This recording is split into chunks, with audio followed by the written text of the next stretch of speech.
comes the tax rate. And that means that there's a different tax rate for every local government, and there's a different tax rate every year. If the levy goes up more than net assessed value, then the tax rate increases. If net assessed value goes up more than the levy, then the tax rate decreases. And this is really the thing that one of the things that makes the property tax different from any other tax that we can think of. You think of the sales tax, it's the 7% times whatever taxable sales are, and that's how much revenue the state gets to collect. Local income taxes, it's the tax rate that the county has adopted times whatever taxable income happens to be, and that's the revenue that you get. Well, we don't do the property tax that way. We start with the revenue that we need, and we set the tax rate in order to deliver that revenue. And it's sometimes hard for people to get their heads around that particular feature of the property tax, but it's pretty important in terms of understanding how it works. All right, well, let's get to some data now. And in a minute, I'll stop talking and we'll have a group discussion.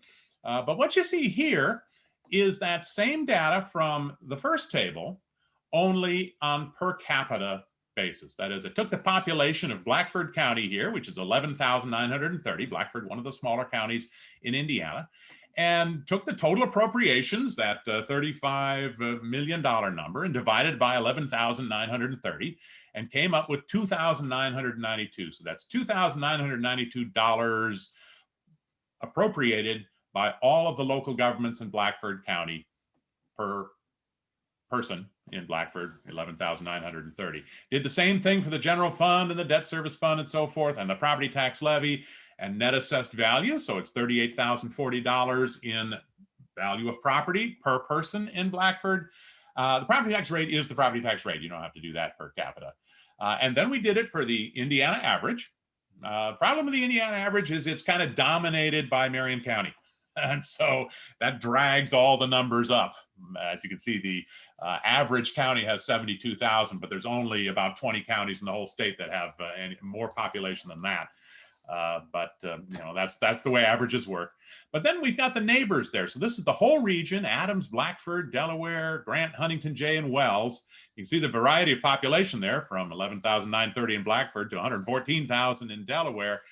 And that's why we want to divide by population, so that we can make these numbers comparable per person. So now you can see on a per person basis who spends the most, who spends the least as far as appropriations concerned, who's got the highest assessed value and the lowest assessed value per person. And then we can compare the tax rates as well. And then for each of your counties, we took the 4 counties with the closest population, 2 counties with higher population, 2 counties with lower population. And those comparable to Blackford are Crawford, Switzerland, Pike, and Pulaski. And as you can see, they're all populations between $10,000 and $13,000. And again, that gives you some idea as to how your county compares to other counties of approximately the same size that might have the same sorts of service demands. And so that's why we do that. All right, so here's that's what the data looks like. But there's also table 9, and if you've got this thing on paper, it will be at the back. And we do that live so that people can tear it off and then compare it. So you'll be able to do whatever you can do in terms of switching back and forth. But what you see here are the percentiles for the counties. So the 92 counties, all of the units of government. And you can see there the percentiles for population, for example. The median county in Indiana has 34,330 people in it. And that means that half of the counties have more people than that, and half the counties have fewer people than that. The 10th percentile is 12,428. So if you've got less than 12,428, like Blackford does, that means they are in the lower 10%, the smallest 10% of counties. And 10% of 92, the smallest 9. If you're above 168,819, then you're in the top 90%. You're one of the 9 largest counties in the state. And if it's the 75th percentile, 69,000, 25% of the counties are bigger than that. 75% of the counties are lower than that. You know, we all do the SATs and the other standardized tests that will give you this sort of thing and let you know that your kid is in the 90th percentile, of course. So there you go. And we give you this so that we can compare your particular county to the state as a whole. Where are you as far as the state as a whole? Top 10%, bottom 10%, right there near the median. Where are you? And that way we don't have to give you the whole list of 92 counties in order to see where you stand as far as spending and taxing and property taxes and assessed value are concerned. Well, here's where we come to discussion time, our first discussion time, and we're going to be using tables 2 and 9 for this one. So that's that per capita, the per capita numbers and the percentiles for the per capita numbers, tables 2 and 9. And let's ask some questions. How does your total appropriations per capita compare to your neighbors, compare to counties with similar populations, that's at the bottom of that chart, and to the statewide percentiles?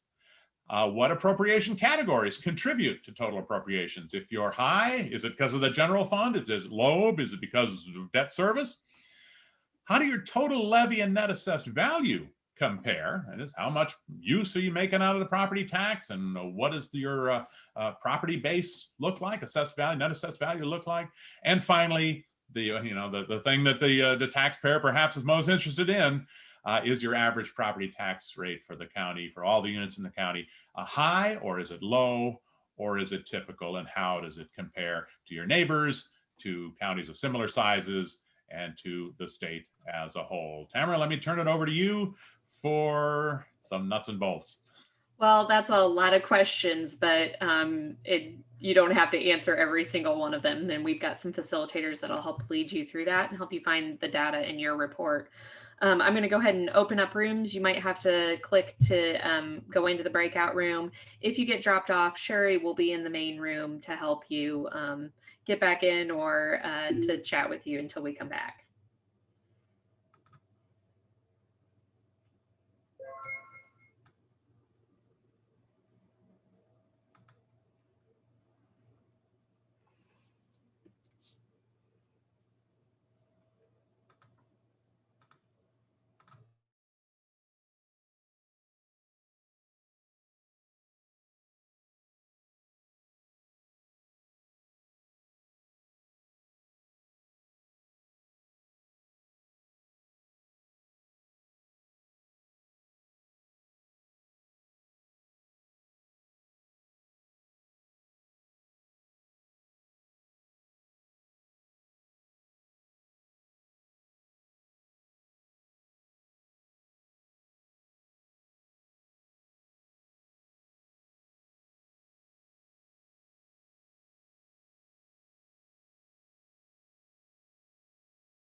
So I think we have everybody back. Thank you for rejoining us.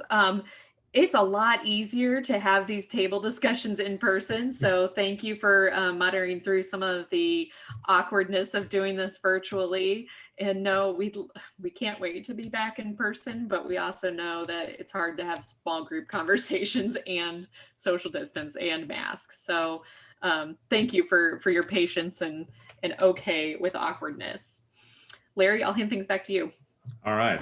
Well, I thought I'd take a look at what I see on this chart. Can here. you share your screen again? Oh, sure. Okay. Yeah. Here we go. Okay. All right. Let's see. So, what are we looking at here? And these are the per capita numbers, of course, for all of the units of government. And so if we look at actually in my group, we had people from Blackford and people from Delaware. And if you look at the neighbors section on, I think, all of your charts, you've got both Blackford and Delaware, and it's quite a contrast in population there. Delaware by far the largest, and Blackford definitely the smallest in terms of population. And if you look at appropriations, Blackford has about $550 more per person than Delaware, and that's fairly significant. If you go to there it is, the percentiles, and of course I immediately forgot what the numbers are, 29 and 24, 29 for appropriations is at the median, 24 is actually quite small. And I don't know if Delaware has a reputation, units of government in Delaware County have a reputation as being frugal, but boy, it sure looks that way here in this chart. And but there's another thing that's going on here, and especially you can see it when there's a big contrast in population. There are such things as economies of scale in local government. The bigger you are, the less costly it is per person to deliver. And that shows up in the data mostly with the smallest counties. And when I've looked at it in the past, about 15,000 people is where you get below 15,000 and the appropriations per person starts to climb simply because there's certain things that you need to do in a county no matter how many people there are. I think about roads, for example. You got to have roads crisscrossing the county, and that's true if there's 100,000 people, and that's true if there's 10,000 people. And as the number of people decreases, the number of roads doesn't decrease in the same proportion, and so you end up with more appropriations per person. So some of what we see there, I think, has to do with big and small. And it's pretty much true across the board. If you look at all the general and the debt and the cumulative and the other operating, Blackford's higher than Delaware in each case, and Delaware is low among all the counties in each case. We come to the property tax levy, though, and that looks different. Delaware is actually a little bit higher than Blackford, although they're not very different. 1,141 and 1,197. And if we look here, 1,141, that's both in between the 50th and the 75th percentile. So it's higher than the median. It's in the top half, but it's not outrageously high. So you kind of put those numbers in the broad middle. But then when you look at the property tax rate, you see that Delaware has a rate $1 higher than Blackford. Now, if you look at those two rates, $2.99 to $3.99, they're both up there. Blackford's rate's in the top quarter of the state, and Delaware's is in the top 10%. Delaware's rate is among the highest in the state at an average rate among the local governments of $3.93.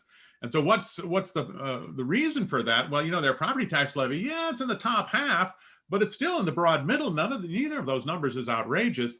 It's the net assessed value. That's the problem there.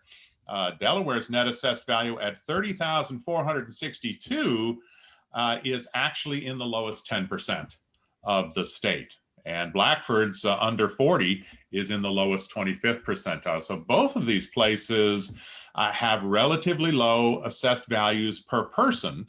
And even though their property tax levies are not outrageous, and certainly neither Delaware and Blackford are spending a whole lot, yet their property tax rates are high. And that has everything to do with low value of property relative to the population. Well, I've done work on the state as a whole, and the region that you're in, I guess I shouldn't call it the region when I've got a Lake County person here, but the area that you're in here is, I think of it as where the auto industry used to be. And over the last 40 years, really, the industrial base in these counties that used to be enormous, used to be the main source of employment by far, has really faded away. And if you think about it, if assessed value fades away or grows very slowly, but the levy continues to grow at the same rate as Indiana income, property tax rates are going to go up. And I think that's what you see here. You've got a couple of counties, Blackford and Delaware, as well as Grant, and to some extent the others as well, where there used to be a whole lot of factories and now there aren't.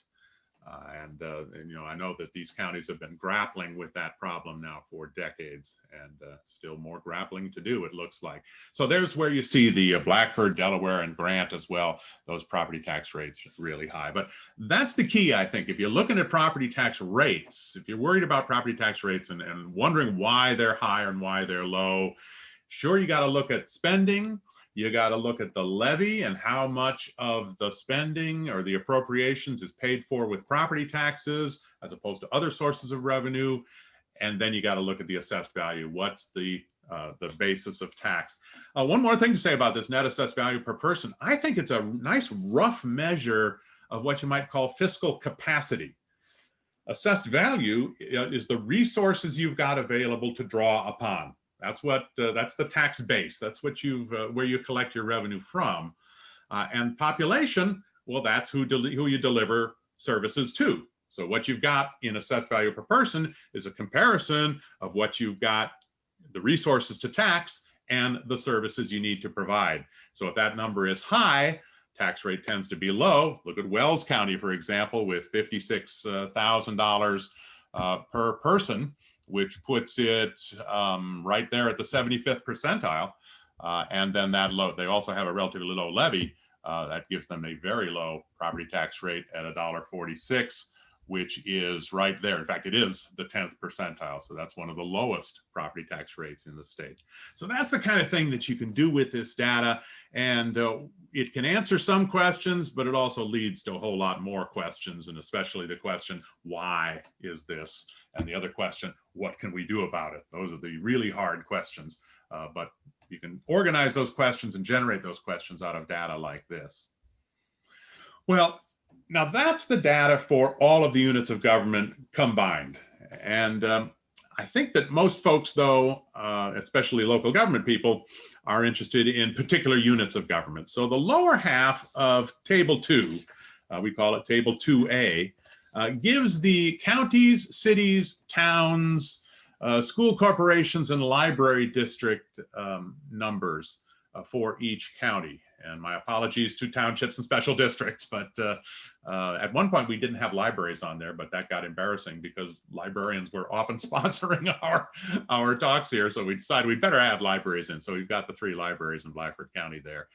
So there you go. And how are we going to make comparisons? You can compare, cities within your county, school corporations within your county if you've got more than one, but we've also got the percentiles. Now, this is a big involved chart, as you can see, but it's really the same sort of chart as the one we just looked at, only it's divided out in county governments, just the government, the county government itself, the city and town governments, the library districts, and the school corporations. And let me say right away, the numbers for the school corporations look different because they are on a per pupil basis, not on a per capita basis.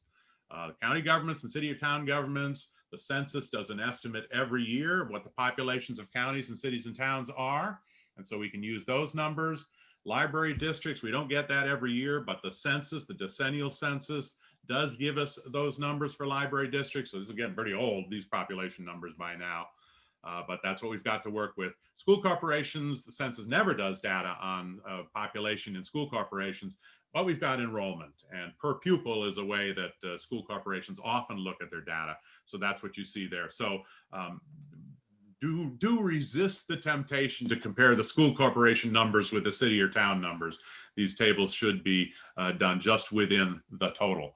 And so what you want to do is pick out a unit of government that you're interested in and use the charts here, the percentile charts, to see where that local government, how that local government compares to other governments like that, other governments of that category in the rest of the state. So first thing to do is take a look back at table 1 and say, which units of government spend the most? And, you know, if you were looking at local government and saying, what is local government?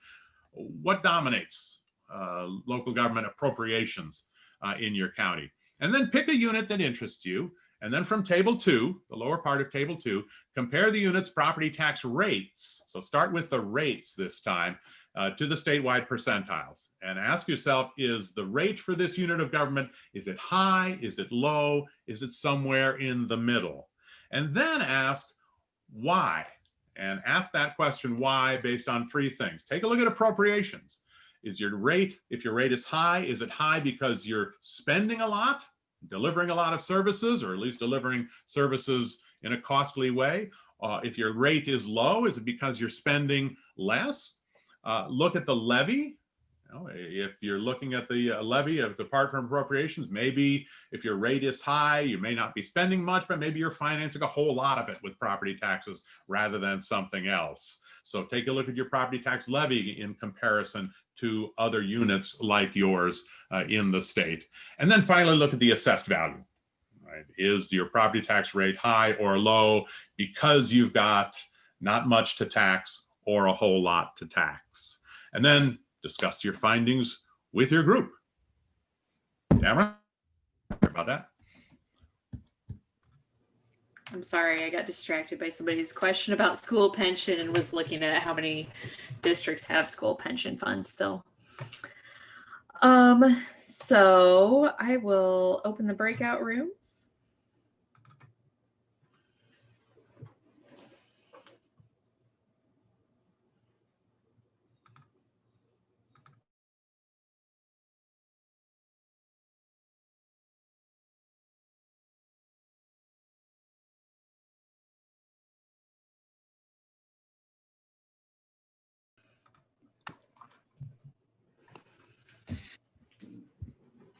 Okay, Larry, you'll need to share your screen again and then take it away. All right. Okay. So, you know, what can we see on this Blackford County chart here? Let me just point out a couple of general things that one might do in order to figure out. I look at Blackford County's property tax rate, the county government's property tax rate, and it's 91 cents. And we look over at the percentile chart at the average property tax rate for county governments, and 91 cents puts it one of the highest property tax rates of any county in the state. And so you might think, my goodness, what are they doing with all that money? Well, let's take a look. Do they have that much money? $699 in appropriations. And well, it's in the 75th percentile, but it's not that high. And that's maybe an economies of scale kind of thing for the county. Counties are especially affected by that when you're so small and you have to provide just the standard, even a minimum level of services that counties provide. If there's only 11,000 people, you're going to have to spread the cost of that over very few people, and that could raise the rate. So, so that's part of it. That's the other way around. There we go. Property tax levy at 346. And so 346, yeah, that's about where it was for appropriation. So they're raising about what you raise from a levy. Nothing outrageous there. And then the net assessed value at 38,000, yeah, that's low, right? That's in the lowest 25th percentile. So the high rate, this very high rate for the county is a combination, it looks to me, of what we would call diseconomies of scale. That is the problem of being really small and the lack of assessed value to tax. So a couple of things working against Blackford County there in keeping the rate low. Take a look at the comparison of Blackford County schools and Jay County schools, and especially the fact that the rate, and this is Jay County schools, that's the whole of Jay County schools, not just the part that's in Blackford. You've got $1.11, $1.12 essentially in RAC. So the tax rate is almost identical, but that identical tax rate raises about $400 more in Jay than it does in Blackford. And of course, that's entirely due to the difference in net assessed value. So Jay can have a higher property tax levy by $400 per kid and still charge the same rate, which is kind of, it's in the top half, but it's in the broad middle. $1 is about the median for a school. But then we look out at appropriations and we see that Blackford actually has $1,800 per kid more than Jay County. And at $13,500, if you look down at schools, that's getting close to the 90th percentile. So Blackford schools somehow managed to spend more, appropriate more, even though than Jay County, even though their property tax levy is lower. And the reason is, take a look at that general fund number. Most of that difference is $1,200 in the general fund. And the general fund is almost entirely state supported. The money that the state pays out to local schools, and that's more than 40% of the state's general fund budget, is payments to local schools. And apparently that formula that they use treats Blackford County a little more generously than it treats Jay County.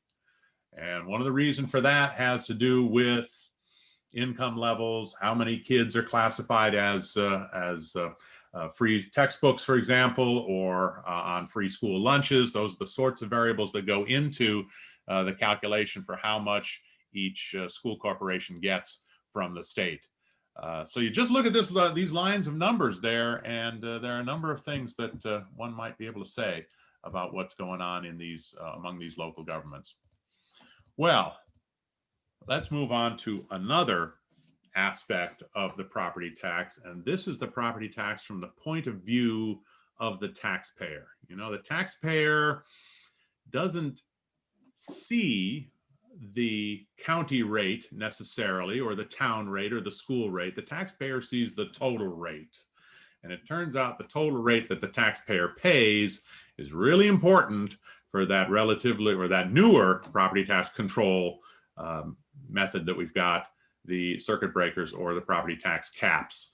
And so let's talk about a concept in Indiana taxation known as the taxing district. And I've drawn this little chart here that you see in order to explain what we mean by a taxing district. So we'll start out with the county, and suppose it's a nice square county right there. And so that's the one in the upper left. And so it's all colored blue. And there's the county. So everybody in the county pays the county property tax rate. So in Blackford, the 91 cents, everybody would pay it. And then let's divide the county up into 4 townships, like Blackford is, interestingly enough, but most counties have more, of course, but we'll keep it simple and say 4. So Township 1, Township 2, Township 3, Township 4. So now the folks who are in Township 1 pay the county rate and the Township 1 rate, and those who are in Township 2 pay the county rate and Township 2's rate, and so forth. So, and each of the townships has a different rate. Now, in the next segment there, let's add a town to this map. And just to be evil, let's put part of the town in Township 1 and part of the town in Township 4. And so now the folks there are folks, let's say, who pay the county rate, Township 1's rate, and the town rate. There are folks who pay the county rate, Township 4's rate, and the town rate. And there are still folks who pay just the county and the Township 1 rate and the county and the Township 4 rate. And of course, there are still those folks who pay the county and Township 2 and the county and Township 3's rate. Now let's add 2 school corporations. And to be especially evil, we'll draw the school corporation west and east boundary through part of the town and even cut off a corner in Township 4. And what kind of rates have we got now? Well, that's what's in the last panel there. It shows that we've got 10 different rates now. How many governments have we got? We've got the county, we've got 4 townships, so that's 5. We've got a town, that's 6. We've got 2 school corporations, that's 8 units of government, divide up into 10 different tax rates that the taxpayers in this county would pay depending on where their property is located. And those areas there, those little puzzle piece slices of the county that are labeled 1 through 10, those are taxing districts. So a taxing district is a unique place in the county with a particular stack of tax rates that the taxpayers in that area will pay. Now let's take a look at what the rate might be in taxing district 3. So if you look at taxing district 3, that's sort of the eastern slice of the town in township 1 there. So it's labeled 3. And we'll see what's in taxing district 3. So if you're in taxing district 3, if your property is located there, you pay the county rate, and suppose it's 50 cents, which is near the median for counties, and you pay the township 1 rate, and we'll call it 10 cents. And you pay the town rate, $1, we'll call it, and you pay School Corporation East's rate, $1. And that adds up to $2.60. Now, in reality, we, of course, would have library districts, and sometimes those will cross other jurisdictional boundaries, and we'll have special districts. Now, the solid waste management districts are county-wide, but transportation districts, and especially fire protection districts, often cover different areas in the county that may not be contiguous with other units. And so you can end up with quite a few taxing districts. Marion County, I believe, has 69 different taxing districts in it, and that's the most in the state. So you add it up in $2.60, and that's the rate that the taxpayer will pay. And, you know, there may have been a time in Indiana, and I don't know this for sure, but I know this is true in some places in other states, where each unit of government ran its property tax by itself, independently of the others. And so you would get a tax bill from the county and a tax bill from the city and one from the library district and one from the school. And sometimes they would even have their own assessors to assess the property, and sometimes the assessments wouldn't even agree. And at some point we organized that together. You know, what it would look like would be like after a hospital visit, you know, when you get the bill from the doctor and from the anesthesiologist and from the parking attendant and so forth, and they just keep coming and you never know when it would end. Well, we don't do it that way in Indiana, thankfully. We combined it all together, and the county runs this. The county assessor, auditor, and treasurer run the property tax assessment collection system, and then the money is divvied up among the local units of government. And so in order to do that, we have to know what each taxpayer is going to pay, and that's where the taxing districts come in. So the auditor figures out stacking all of those tax rates for wherever each piece of property is, and then assigns that tax rate to the parcels of property, and then the treasurer sends out the tax bills on that basis. So that's what a taxing district is, and that's the difference between a unit, which is a unit of government like a county or a township or a library district, and a taxing district, which is a place with a unique stack of tax rates. And so here are the taxing districts for Blackford County. And Blackford County doesn't have that many, actually. As you can see, it's a 1, 2, 3, 4, 5, 6, 7, just 8 taxing districts. So that's a very small number of taxing districts, which means either there aren't that many units of government or they are contiguous with one another. Now, the taxing district names that you see here are the official Department of Local Government Finance taxing district names. Rather than make up 2,000 new names for taxing districts, because that's about how many taxing districts there are in the state, they just name the taxing districts based on the unit of government that best defines the boundaries of that district. So Harrison Township taxing district is the taxing district that includes, of course, the county and Blackford School Corporation and the Montpelier Library District. And we didn't list what the township was, but obviously it's Harrison Township. And you see there the rates, the 91 cents for the county, no city or town rate because they're not inside a city or town. The school rate at $1.11, the library rate at just over 10 cents, and all others, which would be the county and the solid waste management district, also adding up to 10 cents, adding up to a district rate of $2.23. And that's one of the lower rates in Blackford County. And it's among the lower rates because it's outside of a city or town. So you don't have that extra city or town rate stacked in there. If you take a look at Hartford City, though, Hartford City's taxing district is named Hartford City because that's the boundaries that best define the taxing district. And Hartford City's taxing district, of course, has the county rate. It has a township rate, and we don't list which one it is. It has Hartford City, of course. You've got the Hartford City tax rate, the Blackford County School Corporation, the Hartford City Library District, and we add up all those rates together and we get $4.23. And so you see the range in taxing rates among Blackford County tax districts go from Washington Township at $2.08 all the way up to Hartford City's at $4.23. So a wide range of rates paid by taxpayers in Blackford County, depending on where their property is located, depending on in which units the property happens to be. So here we've got the percentiles table for the tax rates among the 2,000 and I guess there's 2,070 taxing districts in Indiana as of 2020. And I've got this in 3 different columns. And the first one is all taxing districts. And you see the median tax rate for a taxing district in the whole state is just over $2, $2.04. And then if you're in the 90th percentile, it's above $3.54. And if you're below the 10th percentile with one of the lowest rates in the state, it would be below $1.36.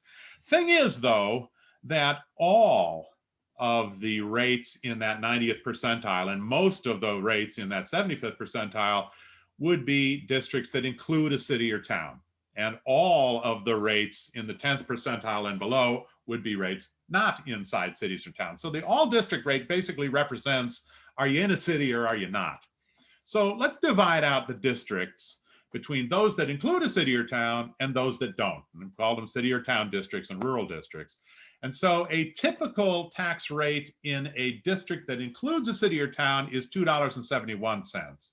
And to be considered really high, you'd have to be above $4.27 in a city or town district.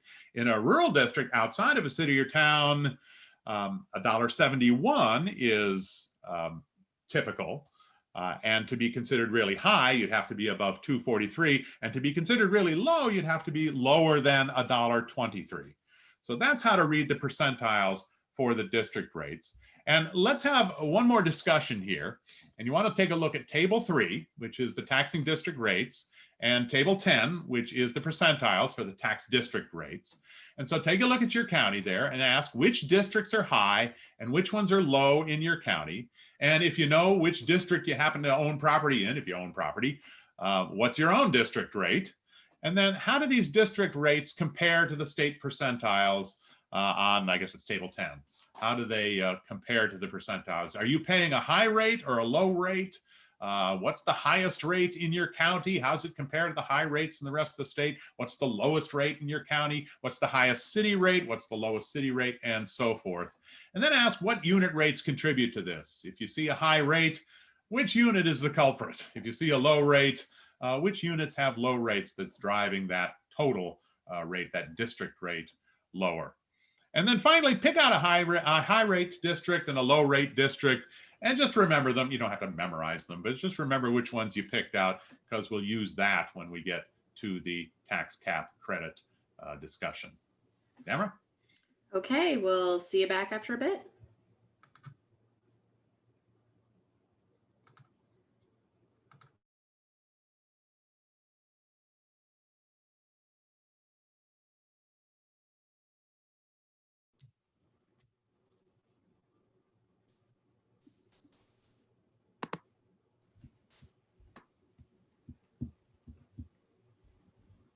Okay, Larry, make sure you share your screen. Right.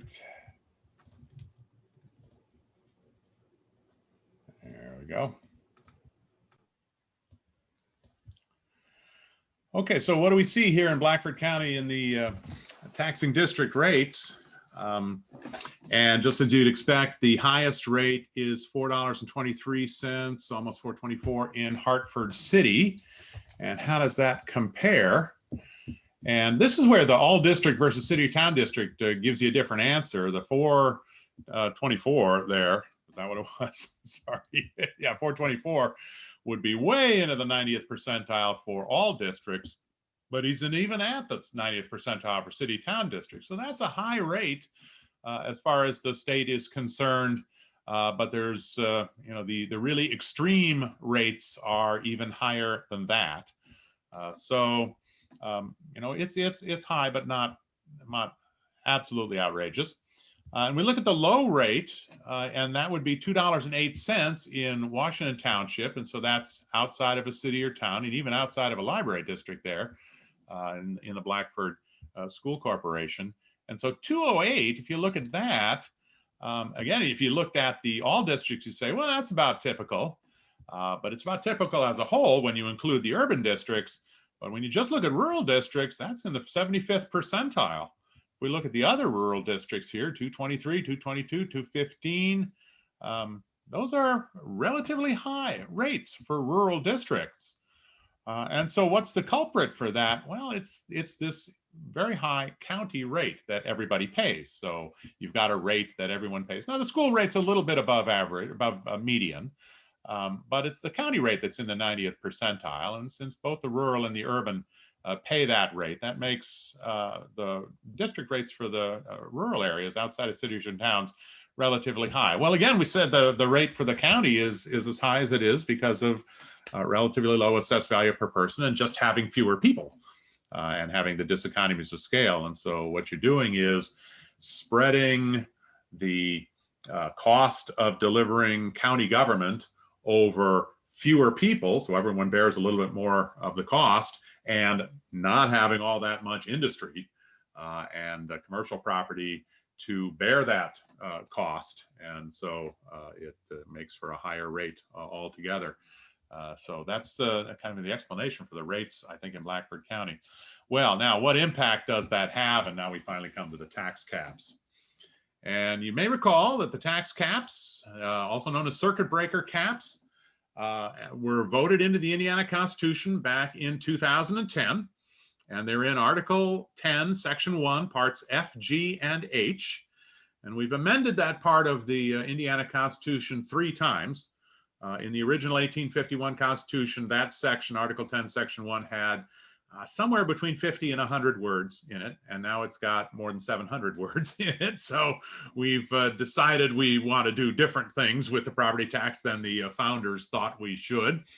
And what the tax caps do is limit tax bills to a percentage of gross assessed value. And oh my goodness, does this create complications?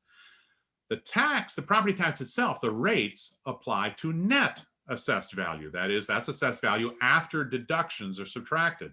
The tax caps apply to gross assessed value. That's assessed value before the deductions are subtracted. So if there's a lot of deductions, it creates some real complications in figuring out who's eligible for the tax cap credits and who isn't. But the eligibility criteria right here, 1% for homestead, 2% for other residential and farmland, and 3% for business, real, and personal. So if you own a home and the home is valued at $100,000, and that's the gross assessed value before the deductions, the maximum property tax bill that you can pay, that you would have to pay, would be $1,000, 1% of the $100,000.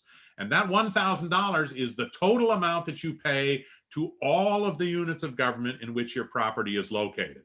So that $1,000 has got to be divvied up among the county and the cities and towns and the library district and the township and the school corporation. And that means that everybody's tax receipts, all of the units of government's tax receipts, are at least in part dependent on what all the other units of government are doing. And we'll talk about that here in just a minute. For other residential and farmland, so this is mostly rental housing, but also second homes and vacation homes and things like that, and also farmland, they're in the 2% category. So if your property is valued at $100,000, the maximum tax bill you can pay in those categories is $2,000.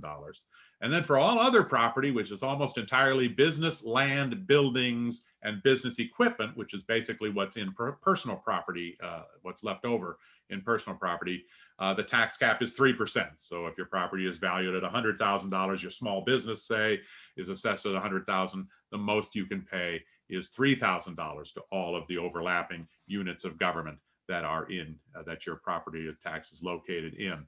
And, you know, this passed during the big property tax reform era in 2008 and 2009 and 2010.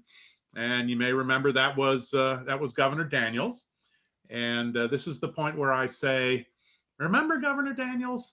Whatever happened to that guy anyway? You know, at one point, heck, people were talking about him as a potential presidential candidate, and then he just dropped off the face of the earth like he fell into some black hole somewhere, some black and gold hole somewhere. And anyway, I do see his name, you know, monthly actually on my virtual paycheck. Anyhow, there he is. And this is the big property tax reform, biggest property tax reform in Indiana since the Bone administration reforms of 1973. So 1973, 2008/10 were the two big eras of property tax reform. Now, there are a couple of exceptions to these tax caps, and the last one there is an exception that has now expired.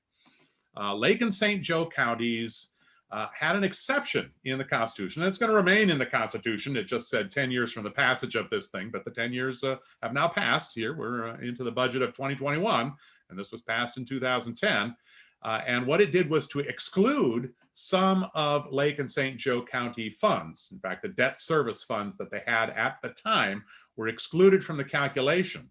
And that was done because Lake and St. Joe County's tax rates were so high that had we cut them off with the tax caps, they would have lost so much revenue that it was difficult to see how they were going to adjust from one year to the next in terms of service delivery.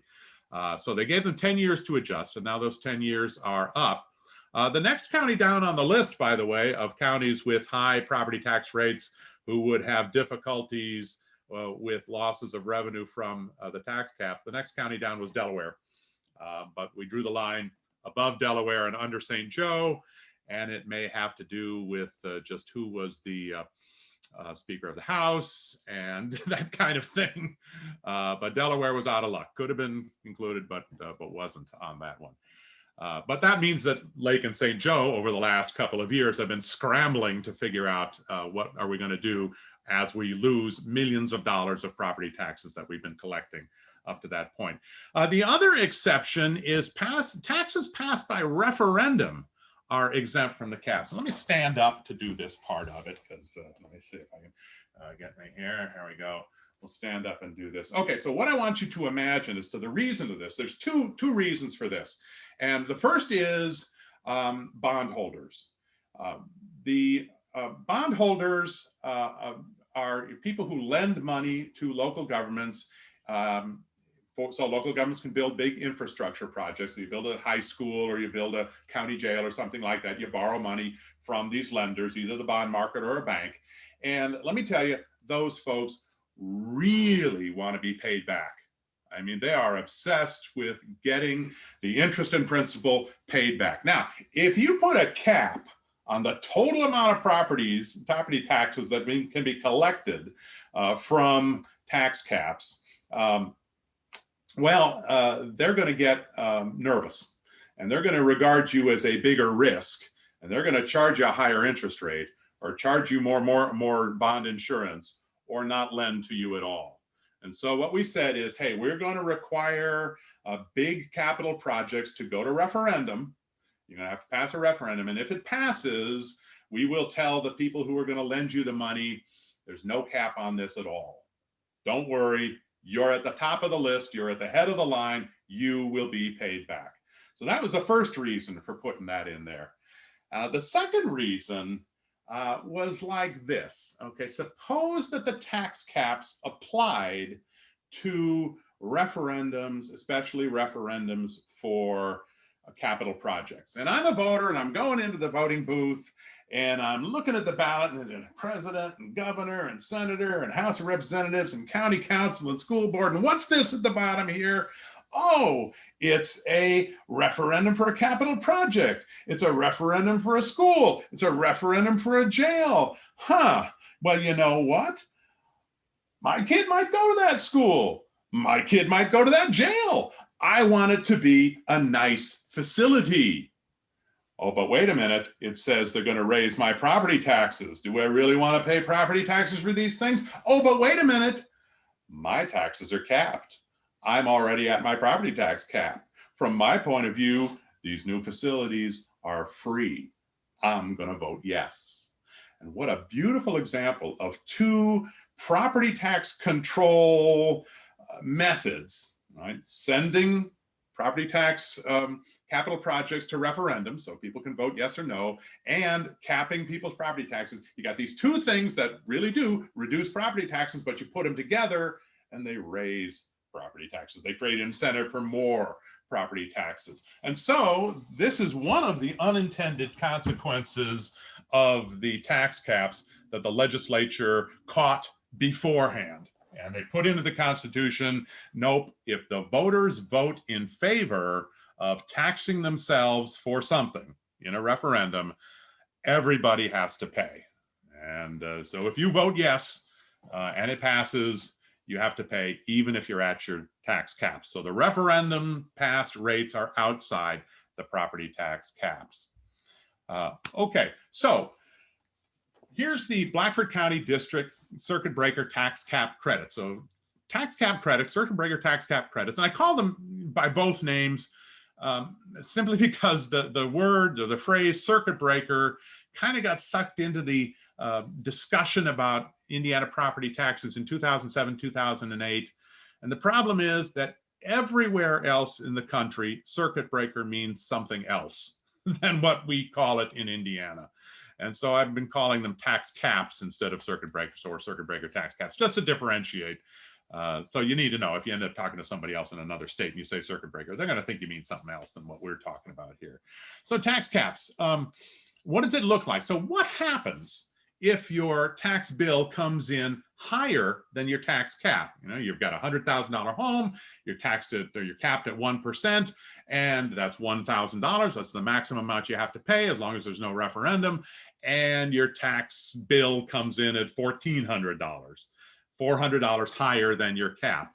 Well, what happens is you get a credit on your tax bill, a tax cap credit, and that credit subtracts from the amount that you have to pay. And that credit means that the local government's intended to collect $1,400 from you, but they're only going to get $1,000. And that money is not replaced anywhere. It's a hit on the budgets of local government units. And the local government units divvy up those losses, that $400 in our example, among themselves, among the county and the school and township and the library district, divvied up among themselves based on their share of the total tax rate. So if the county has $1 out of a $4 rate, 25% of the losses go to the county. So what we have here are the district tax rates for the districts in Blackford County. And of course, the tax or the circuit breaker tax cap credits are divvied up, or calculated, I should say, based on the total tax rate of the taxpayer. Right? Because it's the total tax rate that determines the tax bill, and it's that tax bill that's compared to their assessed value that tells them whether they're eligible for the tax caps or not. So that's why the districts are now so important in our system. They determine the rates that determine the tax cap credits. So we look at the rates and we see that there aren't any under $2 and that there's one of them above $4. And so if you look at the tax cap credits, what you see are most of the most of the homestead rates, the 1% category. Most of the districts have 1% homestead, and Hartford City has quite a bit because the rate is so high. And of course, when your rate is high, then you've got more people eligible for tax cap credits. If you've got a high rate, you've got a high bill. If you've got a high bill, your taxes need to be capped under our system. 2%, you see the tax cap credits for residential and farmland, and then the business, real, and personal. You'll notice it's only 3 places in Blackford County that have tax cap credits in that business, real, and personal, which is the 3% category. And that's because in order to be eligible for tax cap credits, if you own business property, the tax rate must be higher than $3. Remember, the $3 rate is the same as 3%. And so if your rate is lower than 3%, you can't possibly be eligible for a tax cap credit for a tax bill that's over 3%. So you see Hartford City with $4.23 there, $768,000 in tax cap credit revenue losses for the local governments. Here's where I also need to say that you got to be a little careful talking about this stuff. I'm often talking to local government officials who see tax cap credits as revenue losses, and they are revenue losses. But if you're talking to taxpayers, these are tax breaks. These are reductions in their taxes. And taxpayers are a little bit more positive about tax breaks than local government officials are about revenue losses. But of course, it's the same thing. It's the both sides of the ledger, the money that's collected and the money that's paid by the taxpayers. And so it's both. It's both a tax break. So folks in Hartford City with that $4.23 rate, lots and lots of them are at their caps and not paying at that rate, or may sometimes not paying nearly as much as that $4.23 rate implies. But that means that the local governments in the Hartford City taxing district, and remember that includes the county and the school corporation, lose in total $1.9 million. The tax cap credits you see off to the right there in that column, $1.9 million. And the district levy, that is the total property tax levy of all the units applied to the property owners in Hartford City, $4.5 million, which means tax cap credits as a percent of the levy is 41.7%, or about 42%. That is, the units of government who tax in that taxing district are losing 42% of their tax levy. They're collecting only 58% of what they're levying from the taxpayers in that area, because the tax rate is so high and so many of the taxpayers have their taxes capped. On the other hand, if you look at Washington Township with the very low rate for Blackford of $2.08, they're losing $32,000 out of 1.1 million, which is only 2.9%. Now, if you were to find a taxing district, and in some of your counties you'll see this, with a rate less than $2, and especially one less than about $1.75 or so, you won't lose anything to the tax cap credits, or at least not to the constitutional tax cap credits, because there's one more column that you see there, and that says homestead over 65. And this isn't constitutional, this is statutory, but it behaves in a way similar to the tax cap credits, so we often include those numbers there. They tend to be smaller numbers, but what that is a program for lower income homeowners over the age, or 65 years of age or older. And their taxes are limited to an increase of 2% per year. And if their tax bill is going to go up by more than 2%, they get a credit for that difference. And so we hold the increase in the property taxes of lower income, older homeowners to 2% a year. And so since the tax rate in Blackford probably went up by more than 2% in most places, there were folks in that, older folks in that county who were getting that homestead over 65 tax cap credit. But again, that's usually a smaller part of the total. You can see that's true here. Blackford County on average, 21%. That's high, as I'll show you here in a minute. That is a high level of loss, of revenue loss, but it's also a high level of tax reduction that the taxpayers in Blackford County are receiving. So a big tax break, but a big revenue loss, two sides of the budget. Okay. I forgot we have one more discussion here. I've probably given the answers by now. So Larry, I think we can skip this one, but if you want to ask those questions and anybody wants to add to the chat box or unmute themselves, they're welcome to. Right. Well, these are the questions that I was basically answering before. Look at the high and low tax rate districts, where the tax cap credits the percent of the levy. When there's a high rate, the percentage is high. When there's a low rate, the percentage is low. Sometimes even zero. And what types of property receiving tax caps? That depends on the rate. When the rate is above $3, then your business property gets tax cap credits. When the rate's above $2, then your rental housing becomes eligible. And as the rate rises, more and more homeowners become eligible for the tax cap credits. Here's a bar chart. I'm sorry, go ahead. I was going to say, I guess the interesting thing is if you do have a high district rate, but not, but the tax cap credits aren't a large percentage of your levy. So maybe we can answer that next. Well, I can tell you a couple of reasons why that might be. It might be if you have a high rate, but not much in tax cap credits.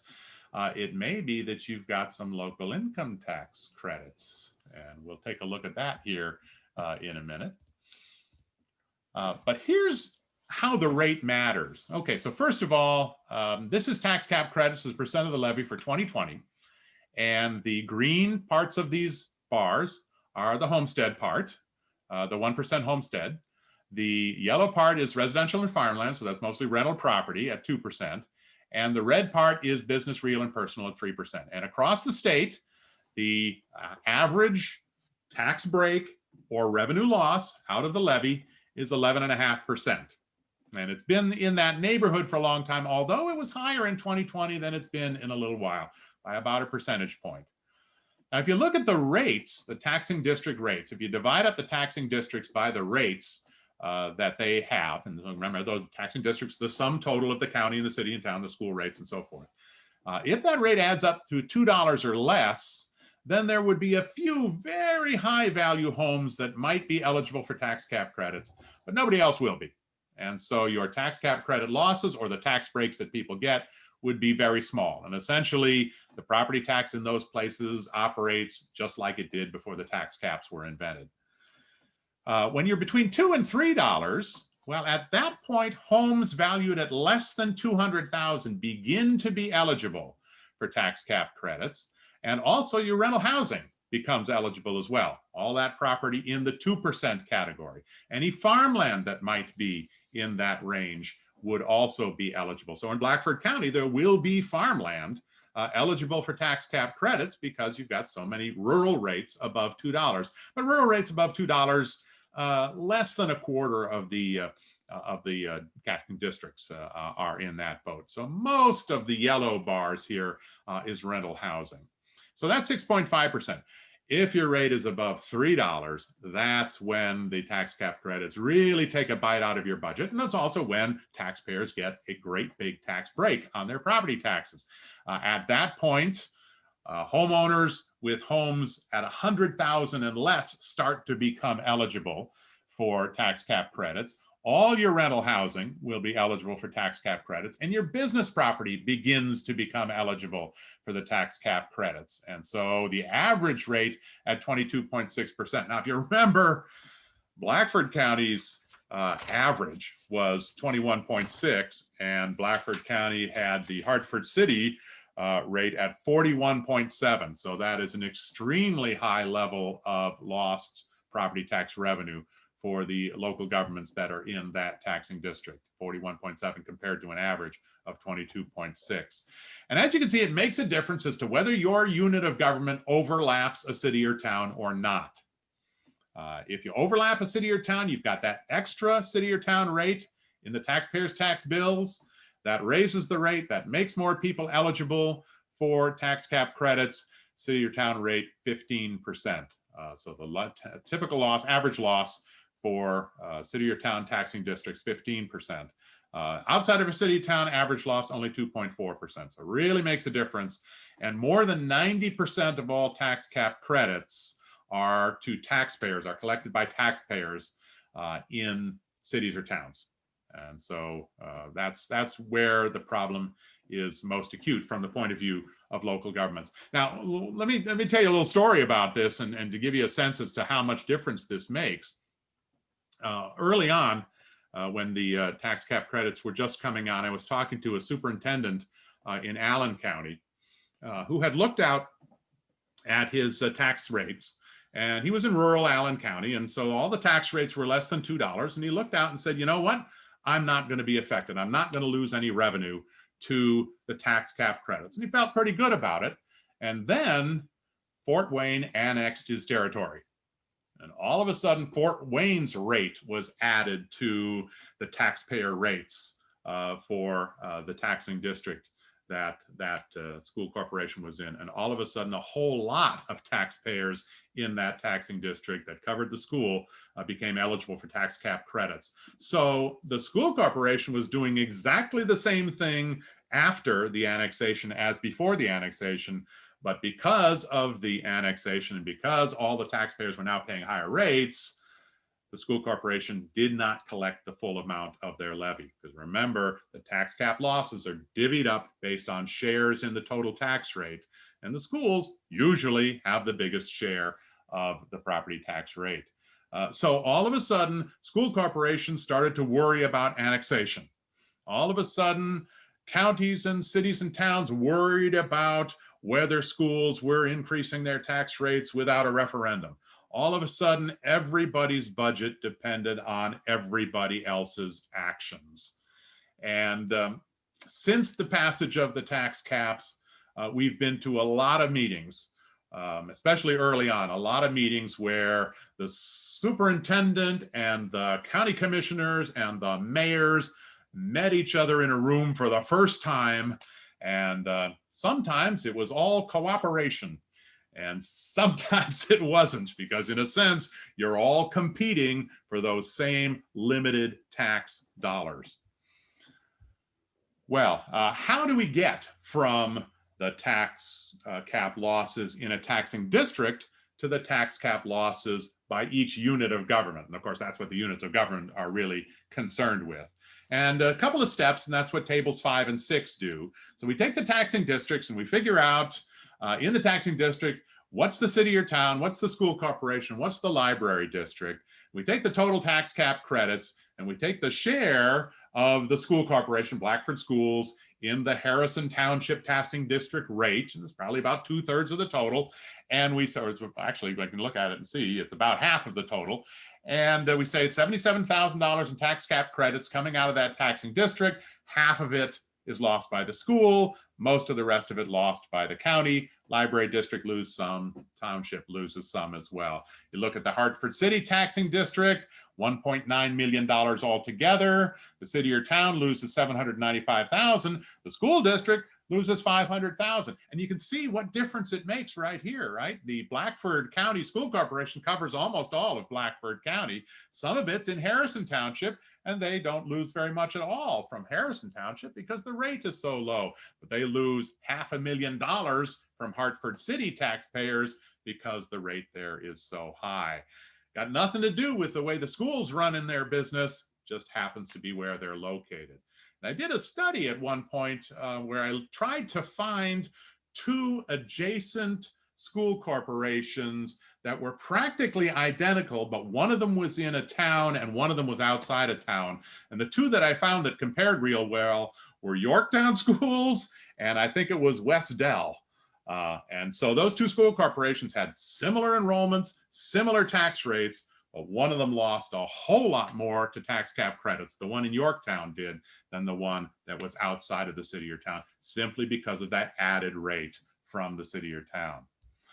Finally, what we do then is to add up the tax cap credit losses for each unit in each of the taxing districts where they're located. And here are the results. And as you can see here in Blackford County, everybody loses a significant amount of revenue. And that's partly because the county rate is so high, but also because of Hartford City and the other cities and towns that get added in. And as you can see, the top rates there, about 31%. Well, the 31% actually goes for the J County cross county units, but what do we see for Hartford City there? 30.6% of their property tax levy lost to the tax cap credits. So there it is. That's how the tax cap credits work. And it's complicated. And, you know, every time I go through this, I think, darn, this is complicated. But as Tamara and I like to say, the fact that it's complicated will keep us employed for the rest of our lives. If it was easy, you wouldn't need us. Well, how about local income taxes? Now, wait a minute. This is how the property tax works. Why are we going to talk about local income taxes? And in Blackford County, we don't have to talk about local income taxes. And the connection between local income taxes and the property tax is the property tax relief rate. And it is possible under Indiana's local income tax rules for a county to adopt a local income tax and use that revenue to reduce property taxes.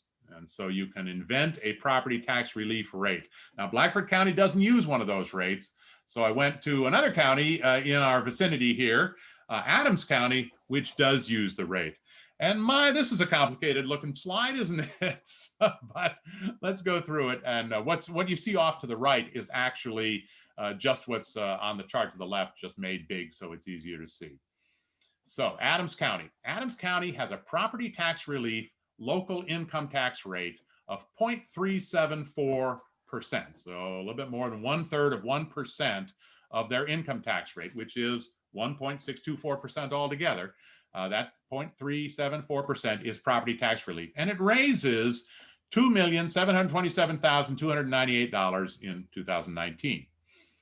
Now, the County Council of Adams County has decided that they're going to allocate 56% of this tax relief to homeowners and 44% to non-homestead residential, which is basically rental property. And so that means that homeowners will get $1,525,000 in property tax relief out of that local income tax, and rental housing owners will get $1,202,000 out of that property tax relief. And then, in order to make this thing happen, in order to make it work on the tax bill, we take the amount of local income tax relief. So for homeowners, it's $1.5 million, and we divide that by the tax levy that homeowners pay. And in Adams County, homeowners pay $11.2 million in property taxes. So we're going to subtract off of that 11.2, we're going to subtract that 1.5 million. That 1.5 million will be paid for with income taxes, not with property taxes. And so if you take the percentage, that 1.5 million is of 11.2 million, it turns out to be a little bit more than 22%. And that means when we do the tax bills for the homeowners in Adams County, we calculate the tax bill, but then we subtract 22% and say, we're not going to get this money from the property tax. We're going to take it out of the income tax. We replace property taxes with income taxes. And likewise, if you do that calculation for non-homestead residential, the tax bill credit percentage turns out to be 13.15%. So rental housing property tax bills will be reduced by 13%. Because of the collection of the property tax relief from the local income taxes. Now, of course, the people who are the homeowners and the people who are the landlords are probably paying the income tax too. And so how it nets out depends on how much income you've got compared to how much property you've got. But nonetheless, this is the idea here. If we want to shift our tax base from property to income, that's how you do it. Well, let's see this thing. Well, here, actually, we've got the percentiles. We won't do very much with this, but there's the percentiles for the income taxes.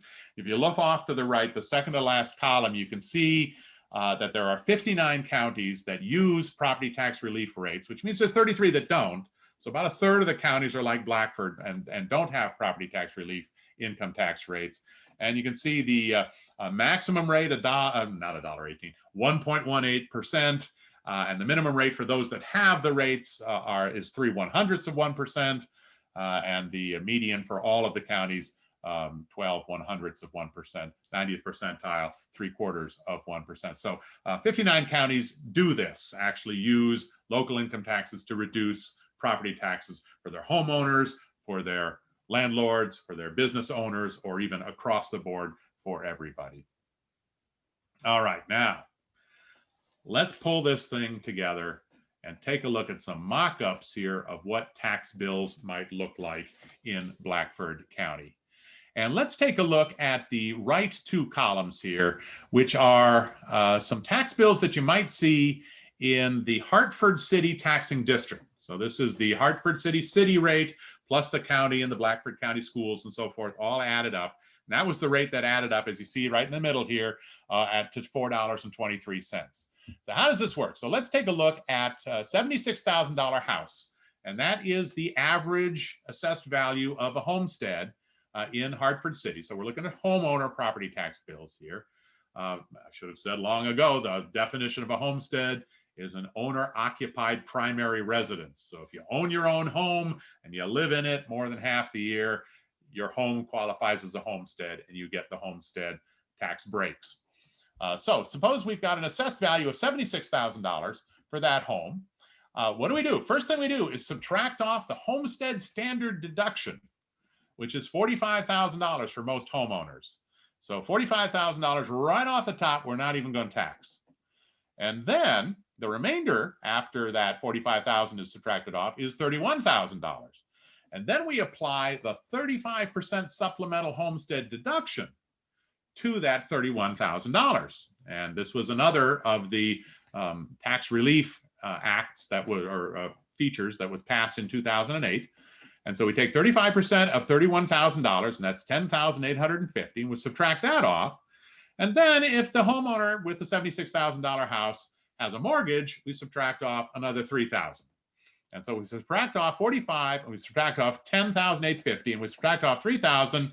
The taxable assessed value of that home is $17,150.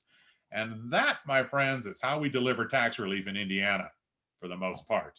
We simply don't tax most of the value of the homes, especially low valued homes. So $17,150 out of $76,000. So that's what, less than a quarter of the total is actually taxable.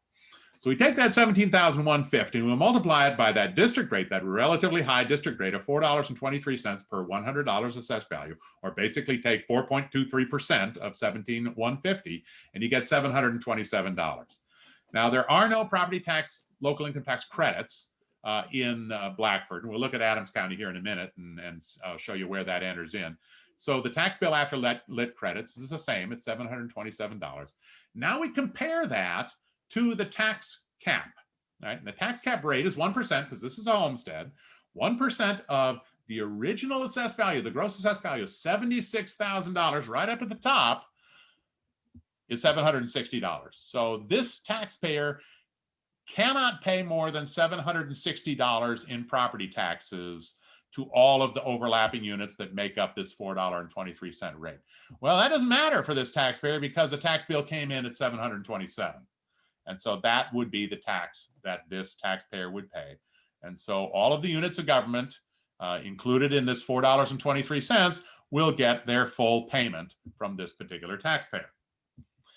Now, what happens if we double that? Suppose we have a high valued home for Blackford County, $152,000. What does it look like then? Well, we still subtract off the $45,000, but you know, that's a much smaller share of the total than it was for the $76,000. But we subtract that off, and the remainder is $107,000. We take 35% of 107, that's $37,450. We subtract off the $3,000, assuming this homeowner has a mortgage, and we end up with $66,550. Well, relative to the original 152, that's a much higher percentage. It's maybe 40% of the original number.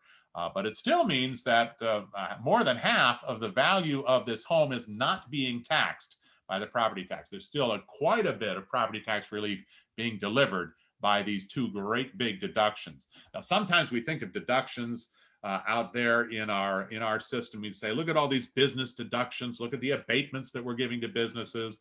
And in some places we do give big abatements to businesses.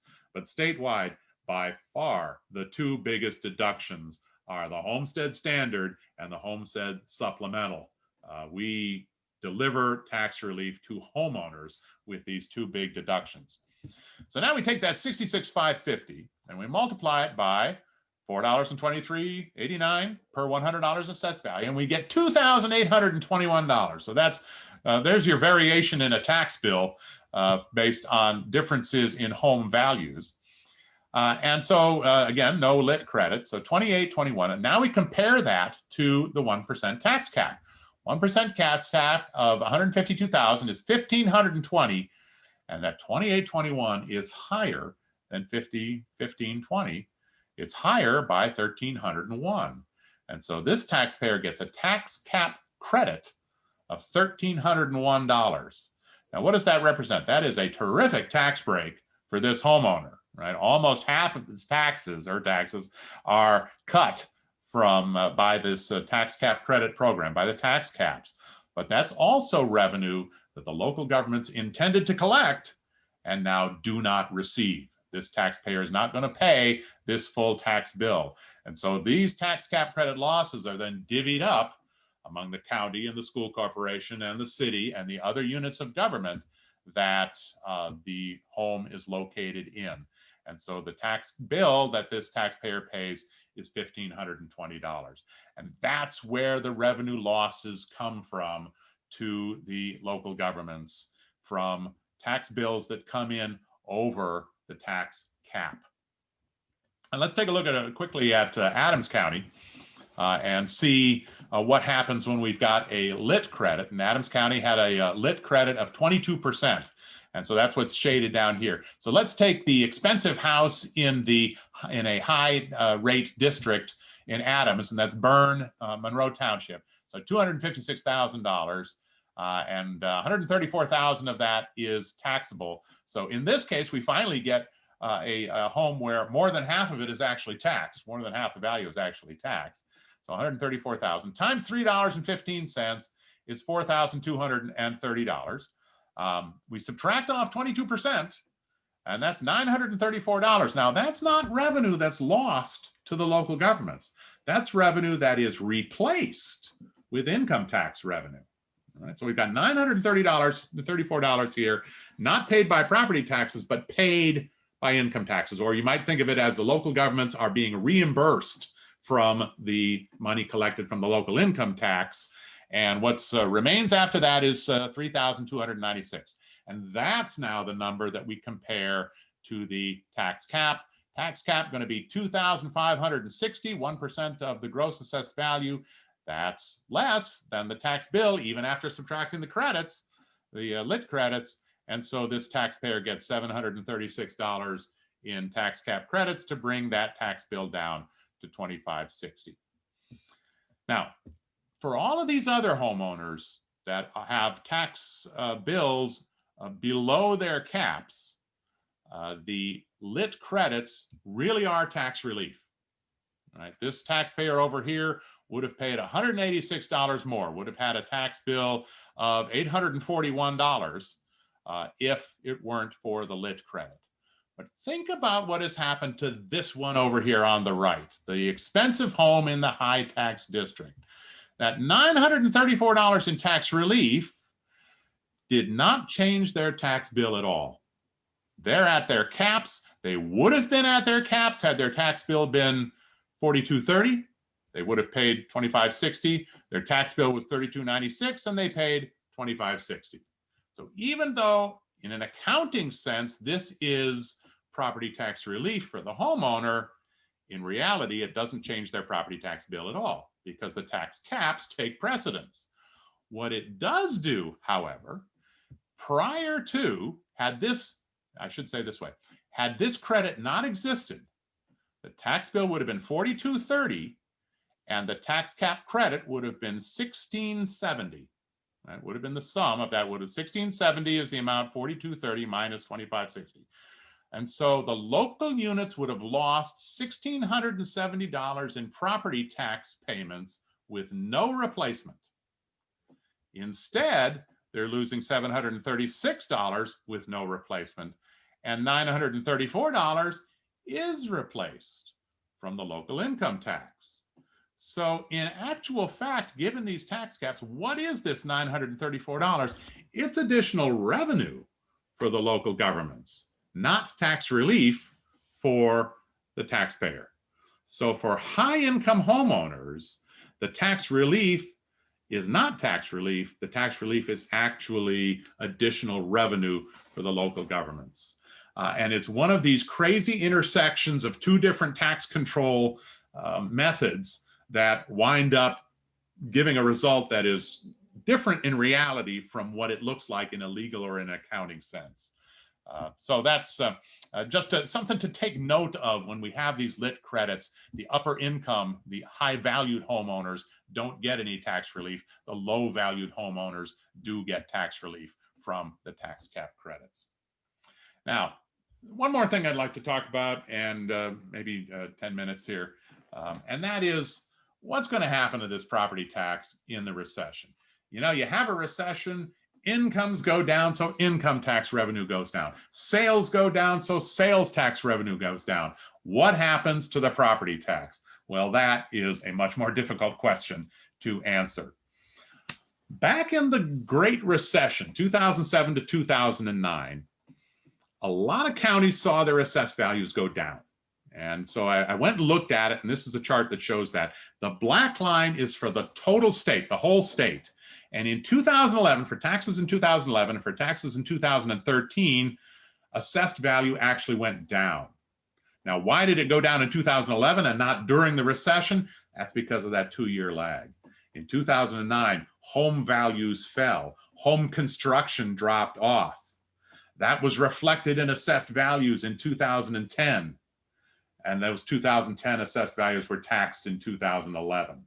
So the recession in 2009 affected tax bills, tax billing in 2011. And that means that the recession in 2020 can't affect tax bills until 2022. So 2022 is the year that the recession hits our property tax.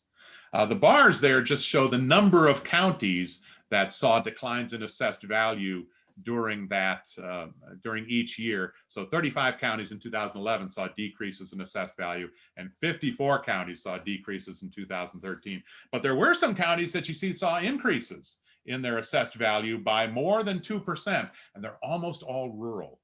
And the reason was that during that period, farmland assessments were trending upward.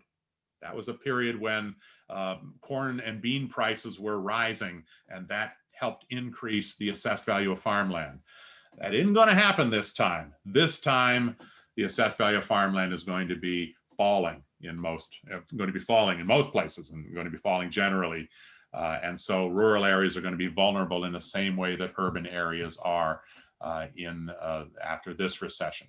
But the question is, how vulnerable are we going to be? Oh, first of all, I've got a map here that shows the average annual percent change in gross assessed value from 2010 to 2013. Now, generally, assessed values rise from year to year between 1 and 4%. The average is usually in the 2s or maybe the low 3s from one year to the next. As you can see in the region we're talking about here, Blackford and surrounding, during this period of time, during those 3 years, the average change each year was less than 1%, except in Grant, which saw an actual decline over those 3 years. So one should expect, if this recession was like the last recession, a real slowdown in the growth rate of assessed value. But of course, assessed value isn't necessarily the determinant of what happens to revenues. Instead, what the determinant of revenues is the maximum levy growth quotient. How fast is the levy going to increase? Because if the levy rises and assessed value doesn't, well, the tax rate just goes up, so we can raise that particular levy. So what's going to happen in 2021? Well, 2021, we already know the levy is going to go up 4.2%, maximum levy will.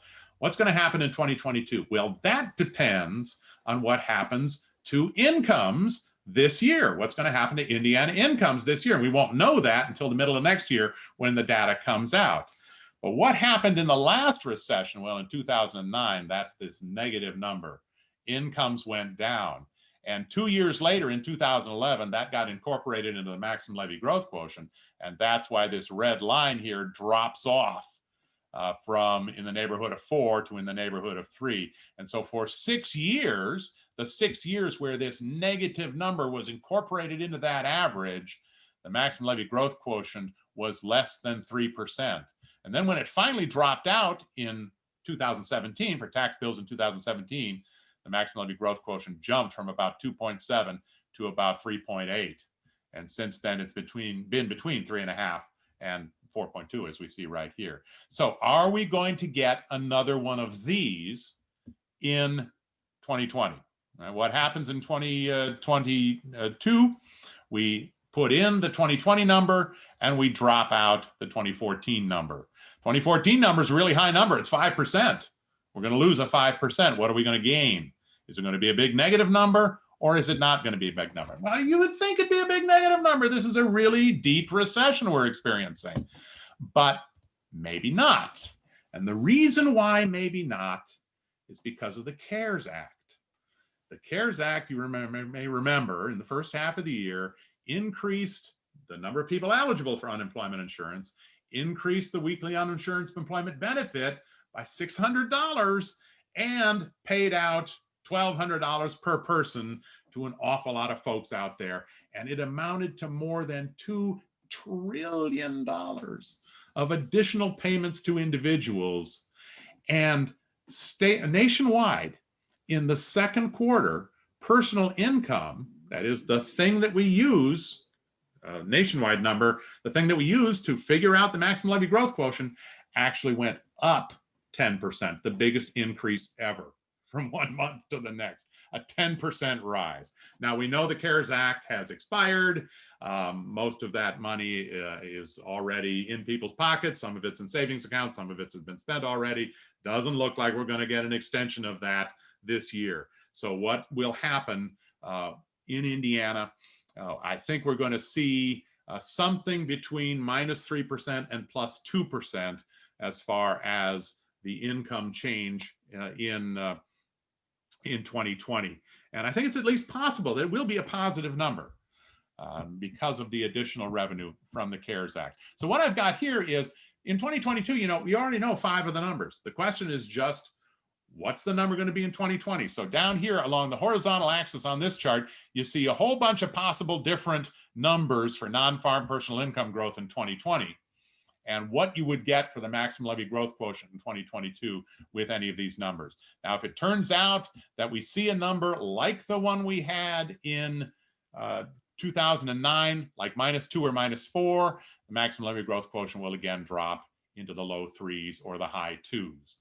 On the other hand, if the CARES Act means that the growth rate is between 2 and 4, we'll be in 4% or 3.7, essentially where we've been over the last several years. So what difference does it make? For the maximum levy growth quotient depends entirely in that range on what calculation is done for personal income in Indiana in 2020 by the Bureau of Economic Analysis, U.S. Department of Commerce, and we'll know that number by spring of next year. But those are the possibilities, right? So possibly not as bad as, from the point of view of local governments, possibly not as bad, possibly not as restrictive on the maximum levy as the last time. But what's going to happen to assessed value? Well, assessed value may grow more slowly. It's unclear to me what's going to happen to assessed value. Last time assessed value declined, but a lot of that was the drop off in home construction and the drop off in home values. That's not happening this time. Home values are actually continuing to rise in Indiana, and home construction is doing pretty well in Indiana. On the other hand, what about commercial property? What about all that empty office space? What about all those restaurants that have closed down? What's that going to do to the tax base? So it's unclear to me right now what's likely to happen to assessed value. It's also obviously not clear what might happen to the maximum levy growth quotient, but it's those two things compared that will determine what happens to the tax rate. Now, this particularly complex chart, what I did was to take the change in the tax rates from 2018 to 2019, so 2,000 different changes in tax rates in the 2,000 taxing districts, and look to see what was the change in the tax cap credits. And what you want to look at are these top 3 bars up here. The red is for districts with tax rates above $3, and the gray is for districts with tax rates between $2 and $3. And so if your tax rate goes up by 10 to 15 cents, or 10 to 15 cents, the tax cap losses, if your rate is already above $2, should be 1.5%. If your rate is above $3, more like 2.2%. So if you think about your maximum levy growth quotient, say going up 3%, and if the assessed value is stable or declines, and that forces up your tax rate, you're going to lose more to tax cap credits because the rate's going to be higher and more of your taxpayers will be eligible. How much will you lose? Well, if your rate is above $3 now, maybe in the neighborhood of 2%, which means about 2/3 of your increase would get knocked out. But revenue doesn't go down. It's hard to come up with a decline in revenue, in property tax revenue on net after credits out of this data. It would really take a real decline in assessed value. And maybe that'll happen in some places. Rural places are going to see a drop in farmland assessments next year, for taxes next year, a considerable drop. So they might be a little more vulnerable this time. But boy, it really depends on what the assessors find next year when they go and assess property and say, well, boy, that restaurant used to be there, now it's not there. The assessment has to go down. That office building used to be totally rented out and now it's half empty. Boy, we're gonna have to decline the assessment on that. Boy, this construction project that was supposed to be finished, they decided not to finish it. And that's going to reduce the assessed value growth from what we thought it would be. Those are the kinds of things that we're talking about. But the property tax, still, even with the tax cap credits, even with assessments adjusting year after year, still the most stable of our taxes. More stable than the income tax, more stable than the sales tax. All right, what's the takeaway then on property taxes in recession? Assessed value can decline after recessions, like we saw, because property values fall, new construction is diminished. Property value changes in 2020 will be assessed in 21 for taxes payable in 2022. So 2022 is the year that the COVID recession hits our property taxes. Maximum levy growth quotient could fall below 3% again if there is a drop in non-farm personal income, but the CARES Act says that maybe that's not going to happen. It was so enormous that it just might not happen. And if the levy rises more than assessed value, then tax rates go up. And that's when more people become eligible for tax cap credits, especially if your rate is already above $2 or $3. And that might reduce the amount of the additional maximum levy that you can actually collect losses from the additional tax cap credits. And so that's the recession. Right? That's what the recession is going to might do, and that's when to expect it when it happens. And that is the Indiana property tax and how it works from the beginning of the assessment and the budgets all the way out to the tax bills, and then what the recession might actually do. Thanks very much, Tamara. Let me turn it back over to you.